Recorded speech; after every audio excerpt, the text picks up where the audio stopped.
1327 BC, ancient Egypt is in mourning.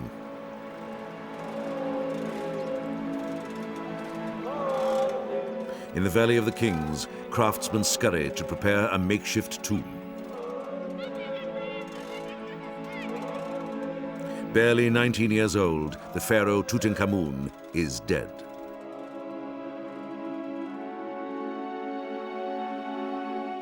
His tomb is borrowed. Only 4 small rooms, it's tiny by royal standards. But its contents are fit for a king.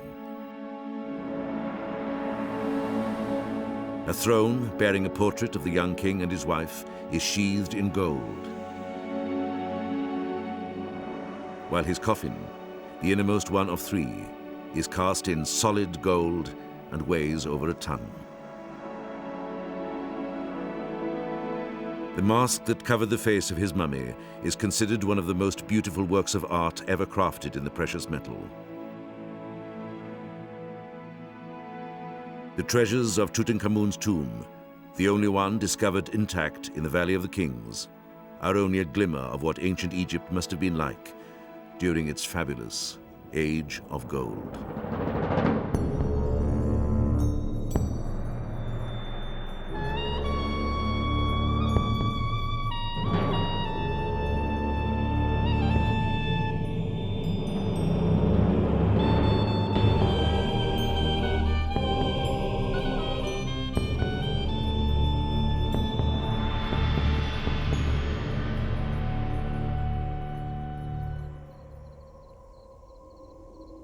For over 400 years, Egypt's pharaohs were laid to rest in the Valley of the Kings. Their tombs were carved out of solid rock, but the burial chamber was called the House of Gold. Because of its warm glow and indestructibility, gold was thought to be the flesh of the sun god Ra and contain supernatural powers.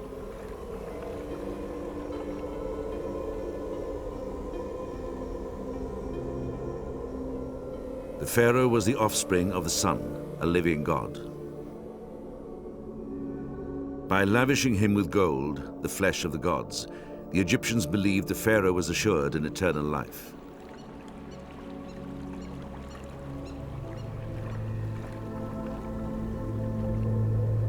But it was not to be. Filled with treasure beyond the imagination, most of their tombs would be opened in antiquity and their mummies removed.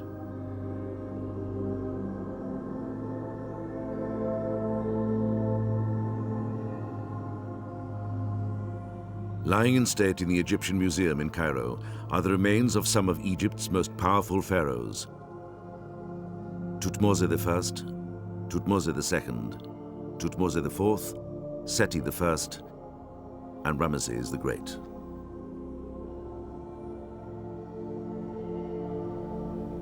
But Tutankhamun's tiny tomb, along with his name, was lost and virtually forgotten.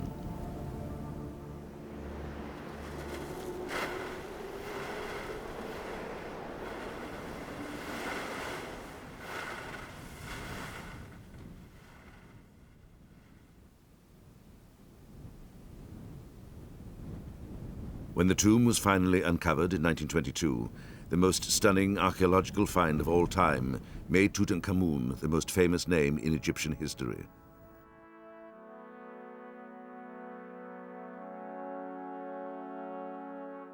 His treasures bore witness to the astonishing riches and power of Egyptian civilization during the Age of Gold.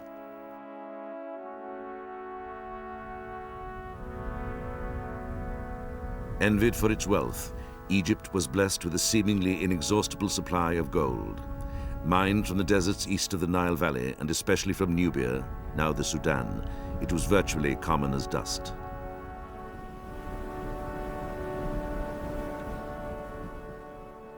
I cast statues of the gods in gold and electrum, decorated with lapis lazuli and all fine stones, proclaims one of Tutankhamun's inscriptions.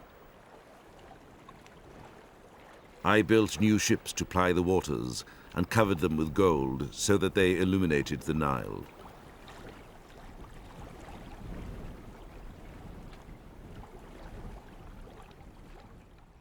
Tutankhamun was one of 14 kings that comprised Egypt's 18th dynasty.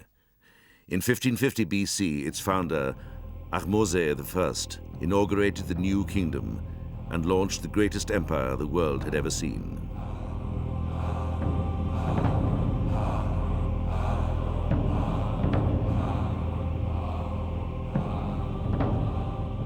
At its height, Egypt's sphere of influence would stretch as far north as Syria and as far south as the central Sudan.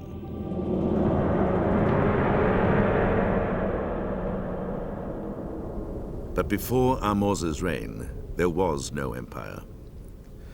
For 100 years, Egypt had been ruled by foreigners.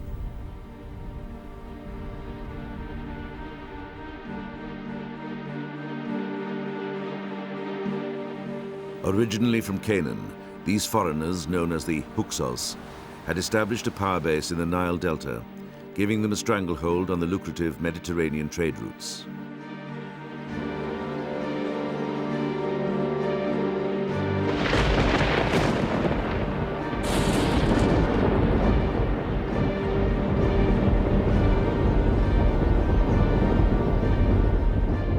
The Hyksos had an advantage: better military technology.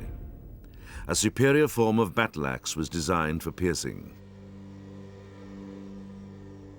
Their bows, a composite made of wood, sinew, and horn, sent arrows streaming over longer distances. But their most potent weapon was something new: mobility. With a horse-drawn chariot, the Hyksos could move fast and wield their arms with deadly force. All Egypt paid obeisance to the foreigners, but with increasing reluctance.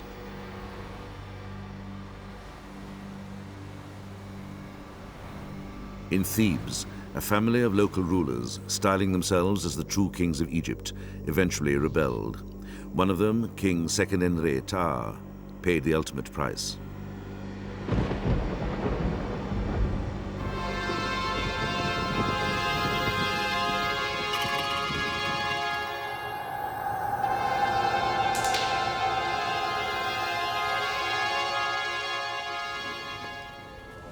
Dr. Mohammed Saleh, the director of the Egyptian Museum in Cairo, has grisly proof.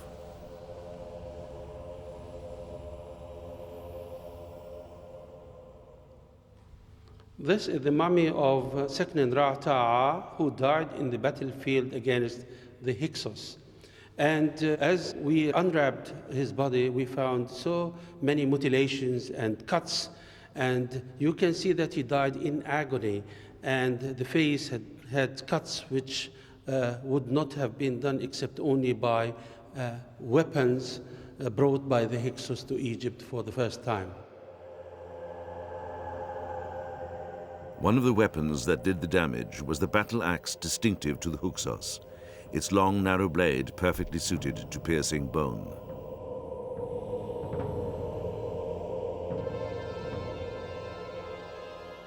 Humiliated by the presence of foreign rulers on Egyptian soil, Seqenenre-Ta'a had led the first open revolt against the Hyksos. After his death, his son, Kamose, took up the fight. Carved on a stela, a commemorative stone found in Thebes, is an account of the bitter hatred between Kamose and the king of the Hyksos, Ipepi. As mighty Amun endures, I will not leave you alone, the Egyptian promises his enemy. I will not let you tread the fields without being upon you. O wicked of heart, vile Asiatic, I shall drink the wine of your vineyard, lay waste your dwelling place, cut down your trees.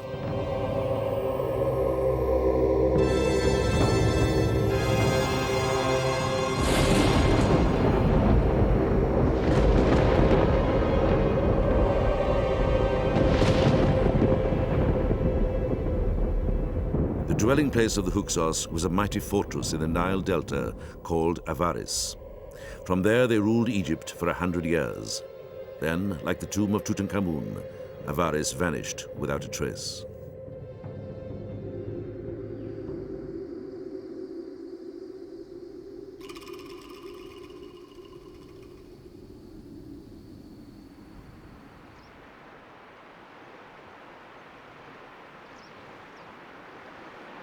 For thousands of years, the Nile River coursed through Egypt before branching out into a series of tributaries that form the rich floodplain of the Nile Delta.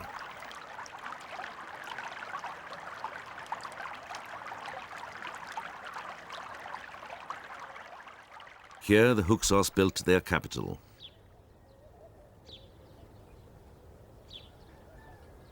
But for over a century, its exact location remained one of the great mysteries of modern archaeology. Covered over by millennia of silt, Avaris virtually disappeared until 1975, when a team of Austrian archaeologists, led by Manfred Bitak of the University of Vienna, began investigating a site known as Tel El Daba. Tel means mound, usually the site of an ancient settlement.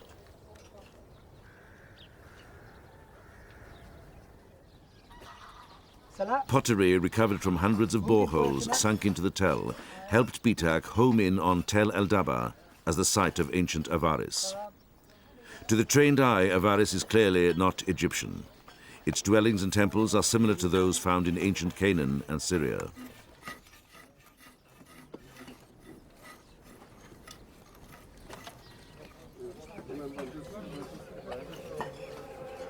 Among the contents of the graves, weapons and pottery of Hyksos type have been found. But in the 1990s, Bitak made what may be the most important find of them all, the remains of a palatial fortress.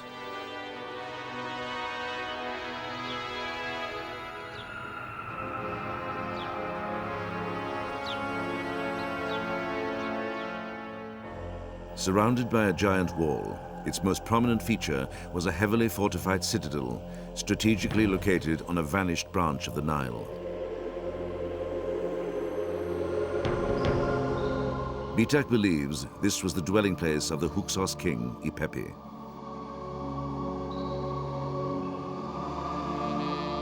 Kamoza had threatened to attack Avaris and drive out the Hyksos. Now, as he was about to make good on his word, Ipepi hatched a clever plan.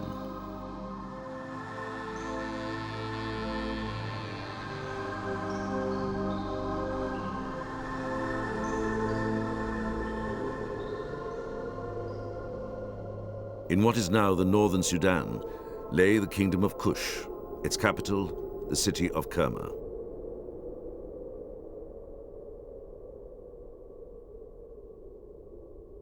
About 1555 BC, a messenger left Avaris and headed south across the desert towards Kerma, bent on a secret mission. But his journey would be interrupted.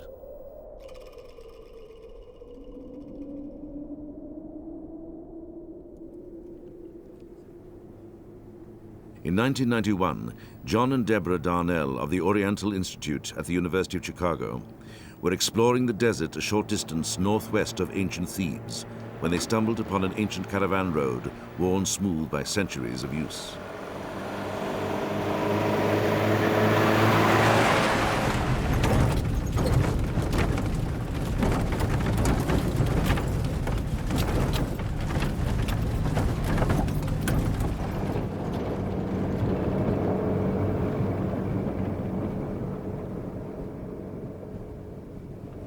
The road led them to a hill they call Jebel Jauti. What makes this desert cliff so unusual are the inscriptions. It's covered with graffiti.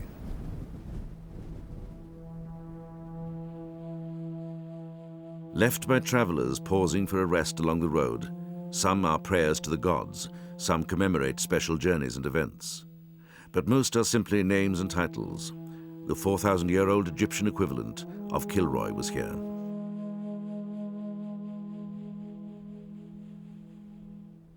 Among them are some real works of art.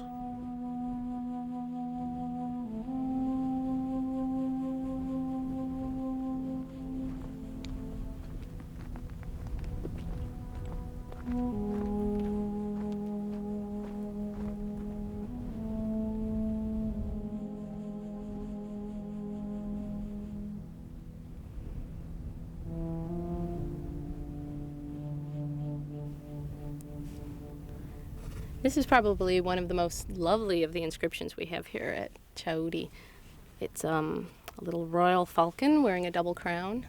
And what's wonderful about this particular inscription is you can really get a feeling for how the artist selected the area in which he was going to make the inscription. There's this wonderful blush of salt coming out of the stone, and that little spot in the middle must have suggested the shape of the body of a falcon, because he chose just the right area to accentuate his carving. Also, we had a very difficult time when we were trying to make the original copy. Doing it from a right-handed position, it was almost impossible to complete. But we had a left-hander with us, and she had no problem making the inscription copy. So we assume that the original artist was also a left-hander.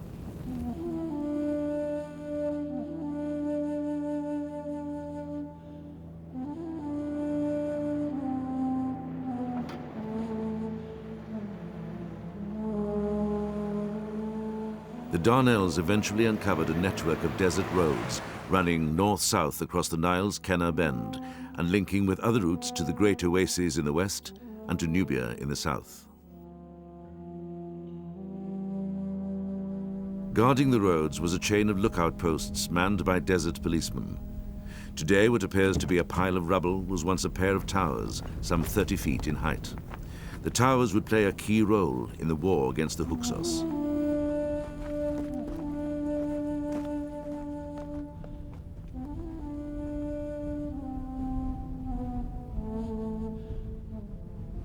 These are guarding the caravan tracks that go to Jebel Chauti, and we know that this area is at the border of Thebes, the northern border of the Theban province.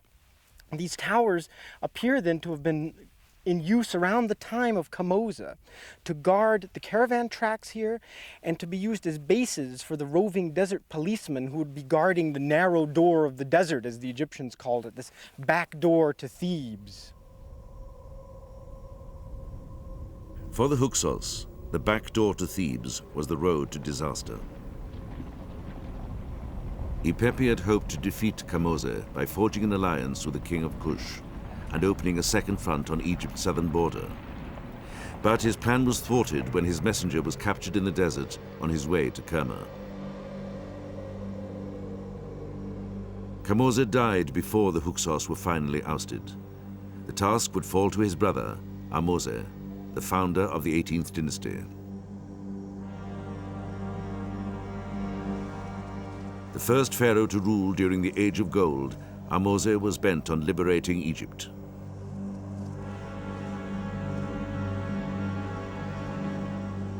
Determined to beat the enemy at his own game, Ahmose adopted some of the superior weapons of the Hyksos. Soon, horse-drawn chariots driven by Egyptians appeared on the battlefield.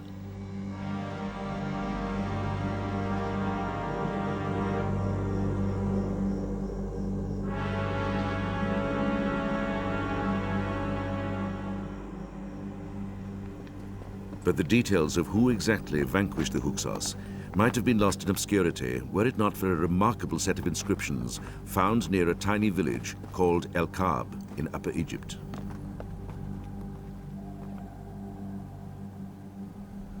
In an unabashed display of vanity, a soldier in the pharaoh's army, also named Ahmose, left his autobiography on the walls of his tomb.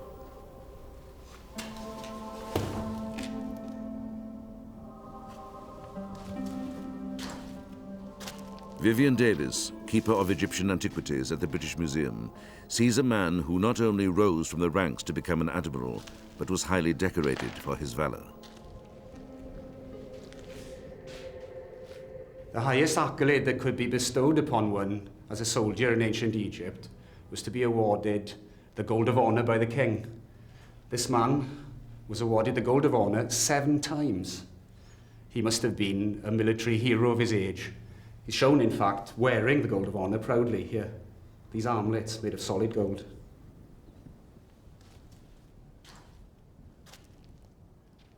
Ahmose began his illustrious career at the Battle of Avaris in about 1530 BC. Here, for example, there's an account of a skirmish near Avaris in the water. He made a capture here and was rewarded with his first Nebu Enkent, the Gold of Honor.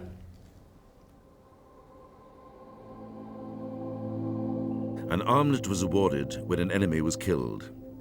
I made a seizure and carried off a hand, Ahmose declared.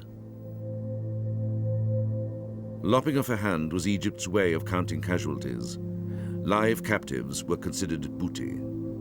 I brought from Avaris 1 man and 3 women. His Majesty gave them to me as slaves. But the tomb recorded more than the soldiers' personal triumphs. But most crucially, the tomb contains the information Her Chak Chutwaret. Avaris was taken. This means that King Ahmose had defeated the Hyksos.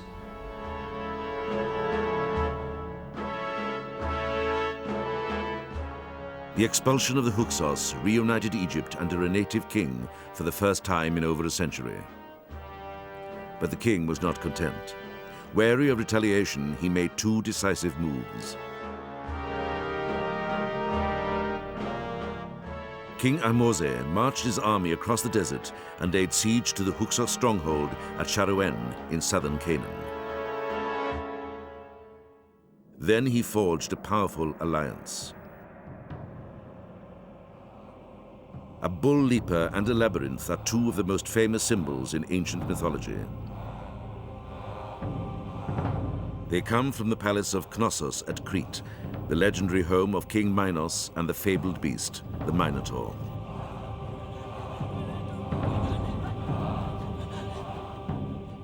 A powerful sea-going kingdom, the Minoans dominated the Aegean.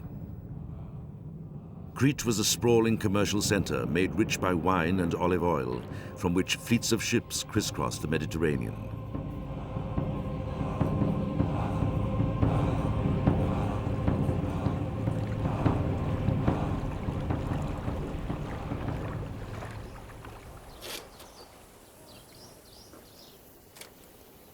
In 1991, while excavating a palace at Avaris built by King Ahmose after the expulsion of the Hyksos, Manfred Bitak and his team made an astonishing discovery.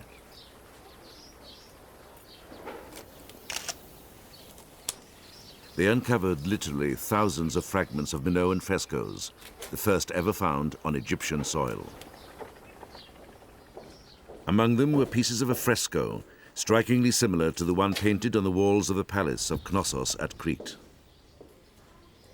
To our amazement, we found fragments which fit together to a scene of bull leaping. The technique of this painting is particularly Minoan and are amazing to be found in Egypt, because this is not an Egyptian way of painting. Also, the motive of bull leaping so far has only been discovered in the palace of Knossos. Bull leaping evokes physical challenge and man's dominance over animals. A sport of great ritual significance to the Minoans, it was closely associated with the Minoan royal court, while the maze and frieze patterns were symbolic of Minoan palatial architecture. The presence of such motifs on the walls of an Egyptian palace implies a close relationship existed between the 2 royal courts. But what kind of relationship was it? Bitak thinks the 2 powers struck a mutually advantageous bargain, cemented perhaps by a royal marriage.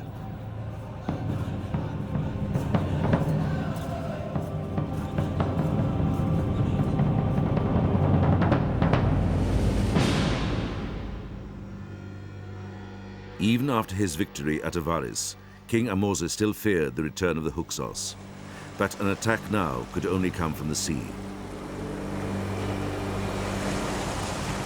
The Minoans were the leading sea power of the time.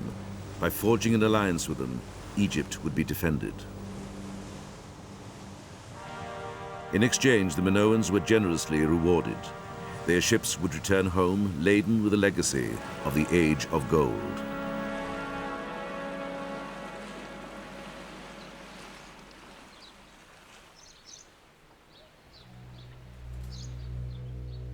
Gold was the most sought-after commodity in the ancient world.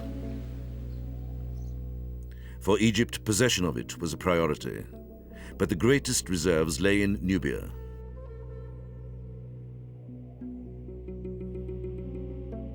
His northern borders secure, King Ahmose now turns south to seek revenge on the Hyksos' old ally, the Kingdom of Kush. A rich and powerful empire, it stretched from Egypt's southern border several hundreds of miles into the Sudan. Its capital, Kerma, was the oldest and largest city in Africa outside Egypt. Today, Kerma is in ruins, but its massive temple is still largely intact.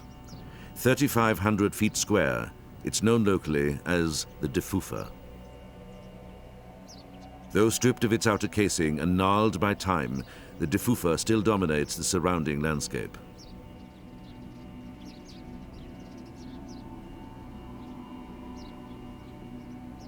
In 1977, Charles Bonnet, director of the Swiss archaeological mission in the Sudan, began exploring the Defufa as part of a plan to investigate Kerma.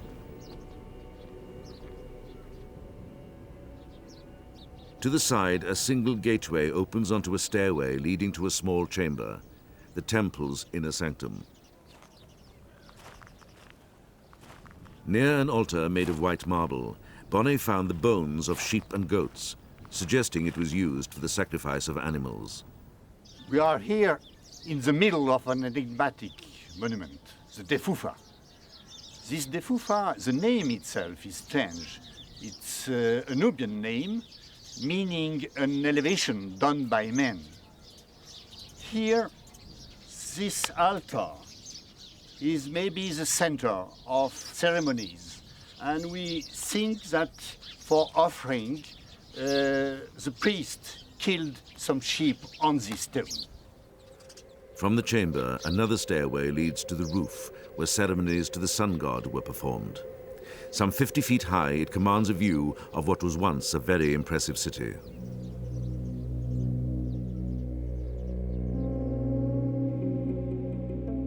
At its height in 1550 BC, Kerma would have been an awesome sight.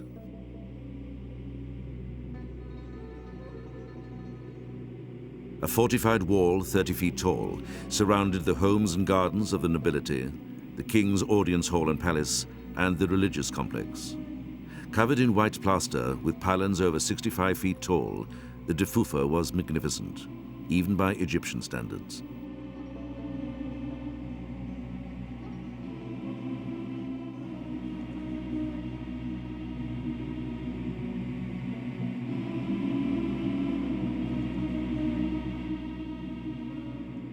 Situated on the banks of the Nile, the main trade route running north to south, the city grew rich not only on gold, but also by controlling the flow of exotic goods: ivory, ebony, incense, wild animals, and slaves, from the heart of Africa to Egypt and beyond.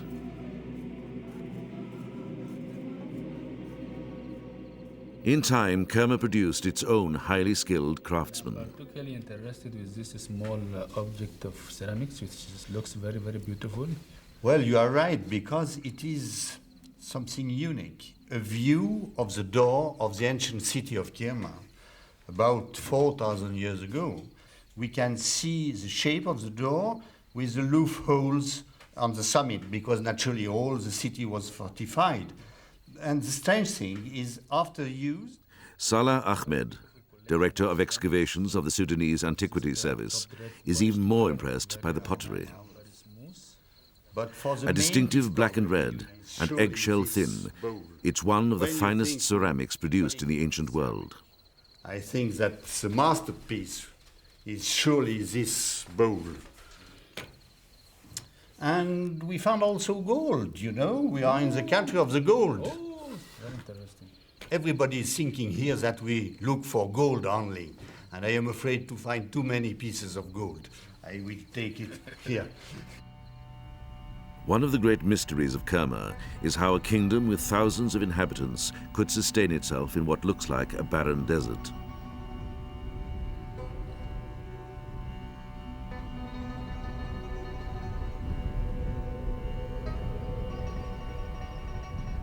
To find out, Derek Welsby of the British Museum and his team surveyed an area of 700 square miles south of the city, which were previously unexplored.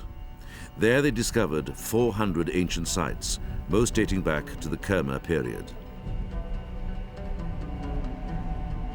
When they were plotted on a map, they fell into a line along what turned out to be two old channels of the river, which have since dried up.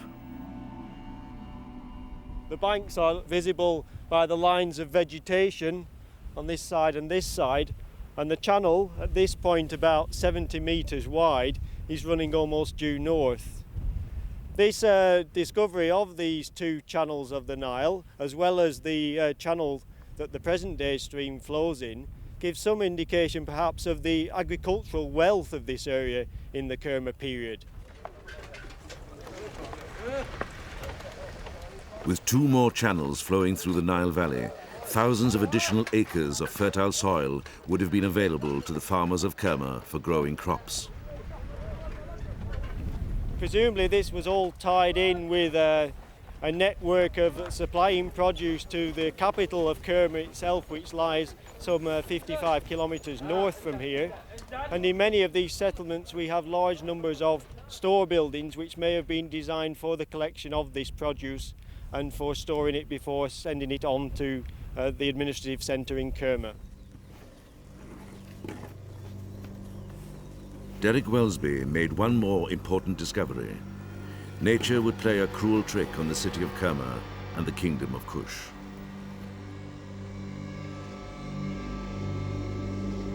Around 1500 BC, the two Nile channels began to dry up and the food supply began to diminish.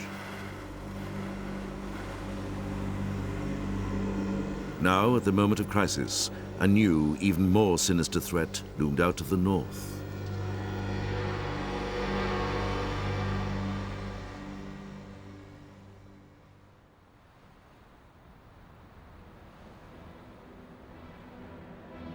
The Egyptian campaign, first begun by King Ahmose to subdue their southern neighbors, was now in its third decade.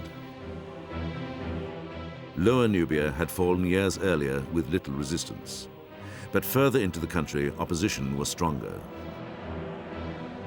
The soldier Ahmose, who fought so bravely at Avaris, had risen in the ranks. Officially titled Warrior of the Ruler, he now serves in the army of King Thutmose I. In about 1500 BC, the pharaoh sailed into the heartland of Kush, to the third cataract of the Nile for the final and decisive battle.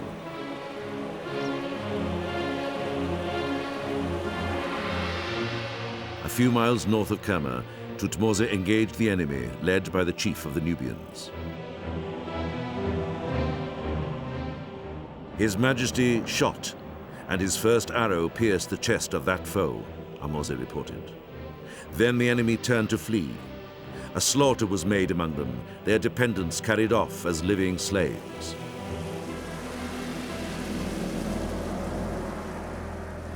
The arrow still in his chest, the Nubian chief was hung upside down from the prow of Thutmose's ship as a grim warning. Then the pharaoh sacked and burned the Kushite capital.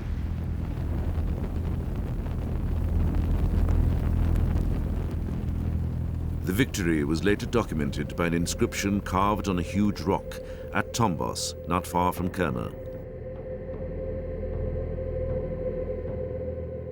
He has overthrown the chief of the Nubians. None of them has survived.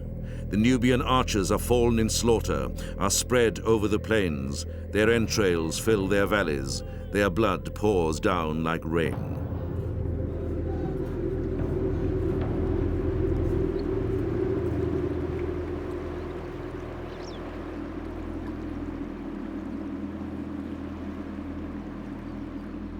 With the conquest of the Kushites, Egypt laid claim to the richest gold fields in the ancient world. Enormous quantities poured into the treasuries of the pharaohs, along with exotic goods from Africa. Tomb paintings show Nubians bringing tribute in the form of gold to Egypt. The gold was carefully weighed in the scales and registered by the scribes. Inscriptions from the time of Thutmose III, the grandson of the conqueror of Kush, record that during 3 separate years of his reign, over 9,000 debons of gold were imported from the mines of Nubia, the equivalent of nearly 2,000 pounds, worth millions of dollars today.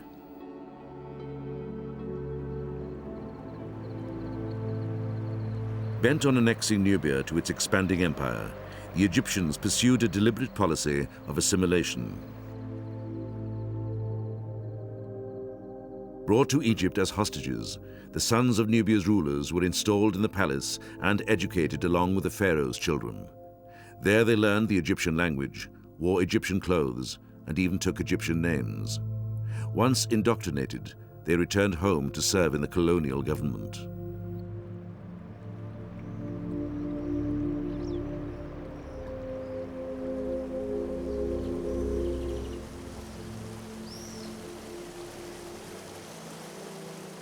The most powerful official in Nubia was the Viceroy of Kush. His charge to keep Nubia's valuable resources flowing into Egypt was reflected in one of his titles, the Overseer of the Gold Lands.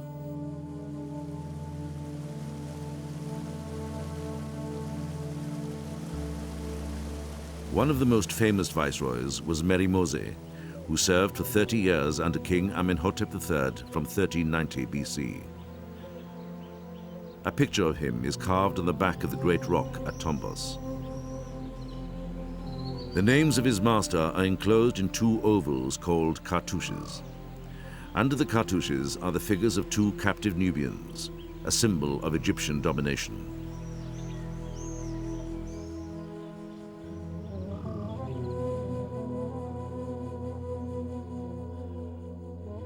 Meri Mose was rewarded for his services with a tomb at Thebes, which included 3 beautifully carved hard-stone sarcophagi.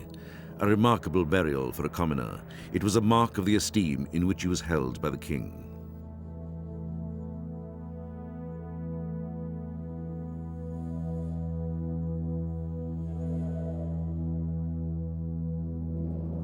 It was his master, Amenhotep III, the 9th pharaoh of the new kingdom, who would reap the greatest harvest of the Age of Gold.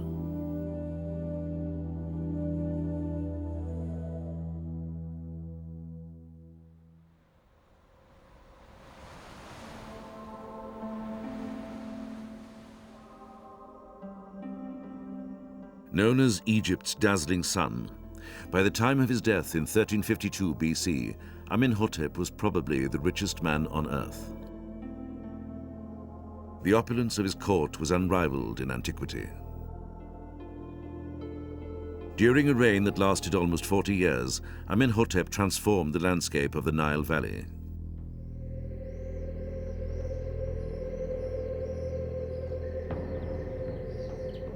He built a magnificent new temple at Luxor, made major additions to the temple of Amun-Ra at Karnak, and erected hundreds of statues, including the Colossi of Memnon at Thebes.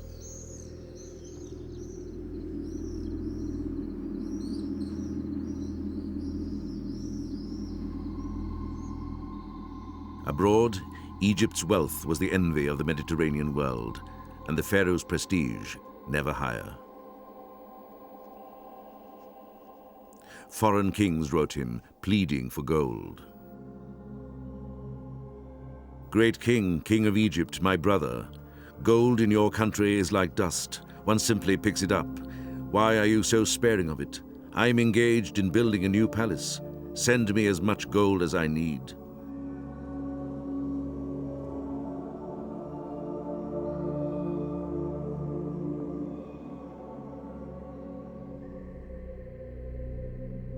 But during the imperial age, more gold flowed into Egypt than out. It even filtered down to those who served the pharaoh.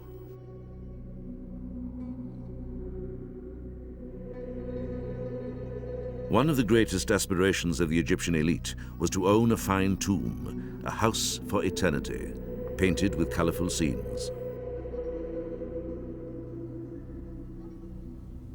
High on a hill on the west bank of the Nile at Thebes is the tomb of a royal butler named Suemnuet, who served his king Amenhotep II and was rewarded with gold.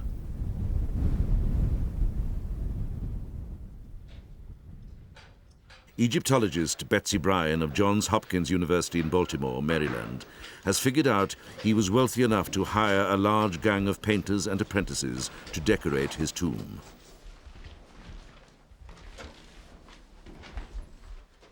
Here in this corner, we have the work of a real master painter, a specialist who really didn't even need to use the grid that you find on the walls throughout the rest of the tomb. He was able to come here and design these royal statues without any sort of grid at all, using a tiny, tiny brush where he was able to draw in the king's body and outline it several different times, which you can see with your own eye, until he got the outline exactly the way he wanted it. And then he would fill in with layers of color in order to complete the statue. This one itself would have probably been finished with black to indicate the resurrection of the king, a black statue, whereas this one would have had yellow skin, and probably this one would have had red skin by the time he was finished.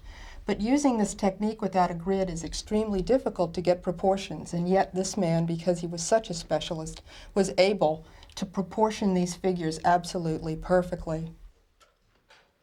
A master could paint a wall freehand. Apprentices followed grid lines to get the proper proportions. Even then, novices or veterans, some were more skilled than others.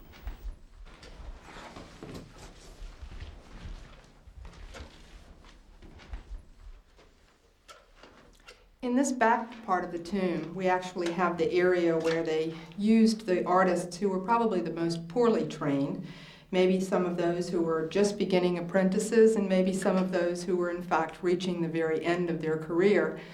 In particular, we have an artist that we sort of affectionately call Old Yeller, because he was the person who was working on only putting the yellow paint on this particular wall. And unfortunately, Old Yeller does not seem to have had the greatest eyesight. So if you look on any figure where there's yellow paint, he approached, and wherever there had been a completely finished outline, face has been outlined, the eyes have been detailed, Old Yeller just paints right on over the eye.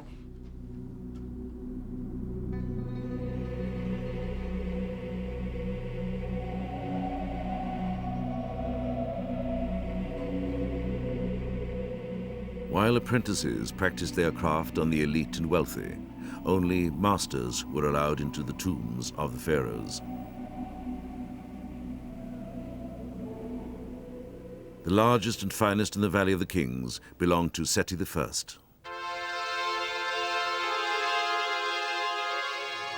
One of only a few tombs actually completed, it consists of several rooms connected by a series of descending passageways that lead to the burial chamber some 300 feet from the entrance.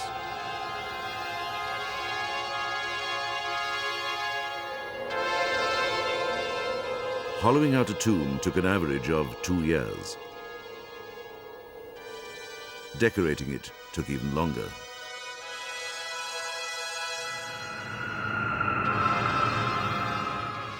Because of the enormous amount of labor and skill required, an elite corps of craftsmen were permanently assigned to building the royal tombs. A few miles from the Valley of the Kings is a walled village the ancient Egyptians called the Place of Truth. Now known as Deir el-Medina, the village housed stonemasons, sculptors, draftsmen, and carpenters, skills passed down from father to son.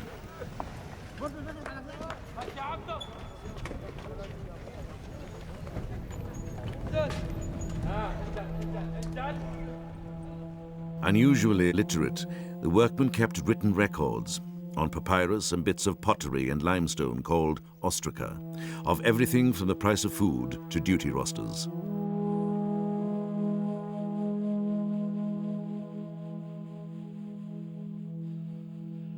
The records show they were an affluent community, as revealed in the size and quality of some of their tombs.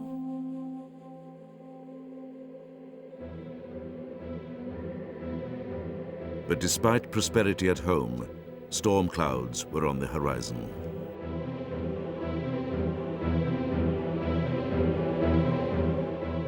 With the death of Seti in 1279 BC, the gods that had blessed Egypt for so long finally turned their backs on the new kingdom.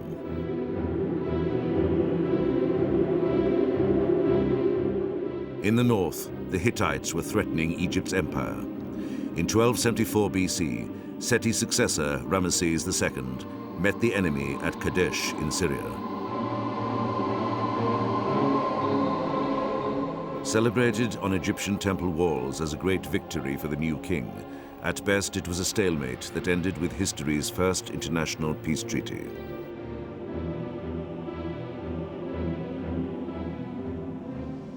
The Battle of Kadesh was the beginning of the end of the imperial age.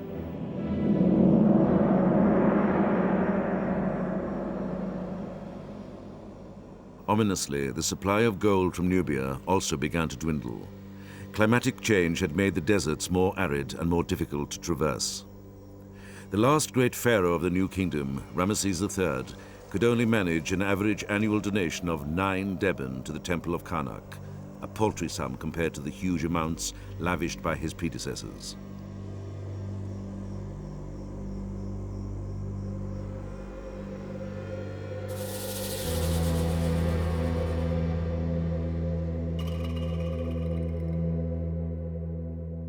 But some Egyptians found a ready-made source of gold. By night, workmen who had once faithfully served their pharaohs now plundered the royal tombs.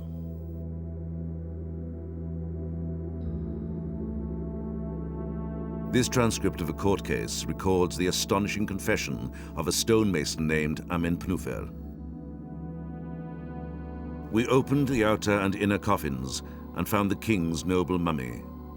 A large number of amulets and ornaments of gold were upon his neck. We stole many articles and divided them up amongst ourselves, 20 debens of gold for each man.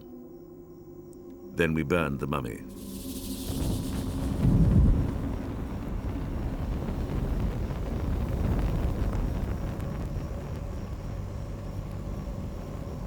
Fearing for his safety even in death, the last king of the Age of Gold, Ramesses XI, left Thebes in 1070 BC without completing his tomb.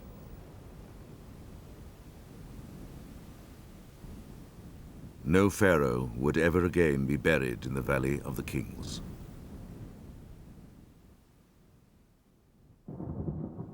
Ironically, the greatest threat to the tombs came not from Thebes, but from the government of Egypt. Now in political and economic turmoil, central authority collapsed and the country split in two.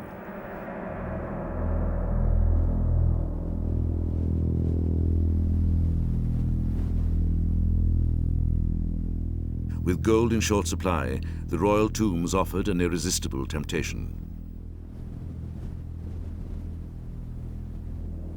Under the pretext of protecting Egypt's heritage from robbers, the royal mummies were systematically removed from their tombs, stripped of their gold and other priceless treasures, then reburied in 2 secret caches.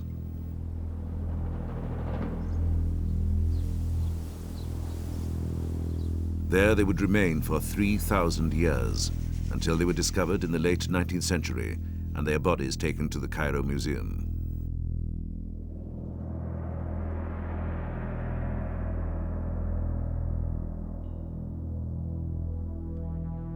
Only one pharaoh escaped. Today, the forgotten tomb of Tutankhamun provides a tantalizing glimpse of Egypt's untold riches during its glittering Age of Gold.